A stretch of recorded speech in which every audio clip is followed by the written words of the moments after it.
राम नाम को हमें होठों पर नहीं हृदय में धारण करना चाहिए। अगर हृदय में हम धारण करेंगे तो हमें क्या सही है क्या गलत है इसका पता लगेगा। अगर हम होठों पर ही राम नाम लेते रहेंगे तो हमारे अभिमान को बढ़ावा देगा, अहंकार को बढ़ावा देगा। इसलिए राम नाम को हृदय में विराजमान करना चाहिए। हमारे धार्मिक ग्रंथ हैं रामायण जी, गीता जी और भागवत जी। इनको पढ़ने और सुनने से हमें जीवन में क्या सही है क्या गलत है इसका पता चलता है। इसलिए रामायण जी, गीता जी, भागवत जी ज़रूर सुननी और पढ़नी चाहिए। रामायण जी हमारा बड़ा ही सीधा सरल ग्रंथ है। हर मनुष्य के समझ में आने वाली बातें हैं। हर के जीवन में कैसा व्यवहार होना चाहिए ये हमें रामायण जी से मिलता है। रामायण जी से बाल्यावस्था से लेकर युवावस्था तक, प्रौढ़ावस्था तक की बातें हमें सीखने को मिलती हैं। इसलिए रामायण जी को ज़रूर ही पढ़ना चाहिए। ज़्यादा नहीं तो कम से कम एक दो चौपाई रोज़ पढ़ना चाहिए और उनको अपने जीवन में उतारना चाहिए। रामायण जी से हमें यही सीखने को मिलता है कि हमें कैसे रहना चाहिए, माता पिता के साथ कैसा व्यवहार करना चाहिए, आपस में भाई भाई के साथ कैसा व्यवहार करना चाहिए, पति पत्नी का कैसा व्यवहार होना चाहिए, आपस में आस पड़ोस के साथ कैसा व्यवहार होना चाहिए। ये सब हमें रामायण जी से सीखने को मिलता है। इसलिए रामायण जी हमारा बड़ा ही धार्मिक और शुद्ध ग्रंथ है। इसको अवश्य पढ़ना और सुनना चाहिए। रामायण जी से हमें जीवन जीने की शिक्षा मिलती है। जीवन में हमें कैसा रहना चाहिए, क्या करना चाहिए, ये सब हमें रामायण जी से सीखने को मिलता है। भरत जी जैसा त्याग, हनुमान जी जैसी सेवा और विभीषण जी जैसी निष्ठा और राम जी जैसा प्यार ये हमें रामायण जी से ही मिलता है। इसलिए रामायण जी हमारा बड़ा ही सरल ग्रंथ है। इसको हमें ज़रूर पढ़ना चाहिए। अगर हम पढ़कर अपने जीवन में इन बातों को उतारेंगे तो हमारा कल्याण निश्चित है। रामायण जी हमारा वो ग्रंथ है जो हमें मर्यादा सिखाता है। इसलिए जो आदमी मर्यादा में रह करके काम करता है उनका निश्चित ही कल्याण होता है। इसलिए रामायण जी हमारा बड़ा ही धार्मिक ग्रंथ है। इसको अवश्य पढ़ना चाहिए। रामायण जी सेवा, निष्ठा और प्रेम का अगाध समुद्र है। माता सबरी भगवान की परम भक्ता थी। वो भगवान का भजन करती थी।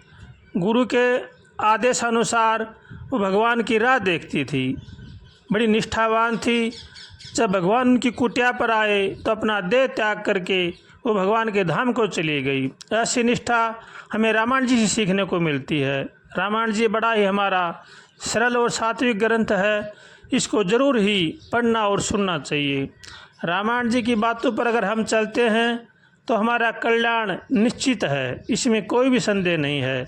भगवान की भक्ति जो करना चाहते हैं, भगवान का जो प्रेम पाना चाहते हैं, उनको रामायण अवश्य पढ़नी चाहिए। बिनु सत्संगन हरि कथा, तेहि बिन मोहन भाग, मोह गए न राम पद, हो वही दृढ़ अनुराग। तुलसीदास जी महाराज जी रामायण जी में लिखते हैं कि सत्संग के बिना जीव नहीं सुधरता है और बिना सत्संग हरि कथा के बिना मोह का नाश नहीं होता है। और जब तक मोह का नाश नहीं होता है तब तक हम भगवान के प्रेमी नहीं हो सकते। इसलिए आपस में मिलजुल करके रहना चाहिए, प्रेम करना चाहिए, सेवा करनी चाहिए। ये तो सही बात है, लेकिन किसी में मोह नहीं करना चाहिए। मोह विनाश की जड़ है। जैसे किसी के साथ भी हम मोह करेंगे तो हमें रसातल में ले जाएगा। इसलिए सबको भगवान का मान करके सबकी सेवा करें और भगवान का भजन करें। यही जीवन का सार है।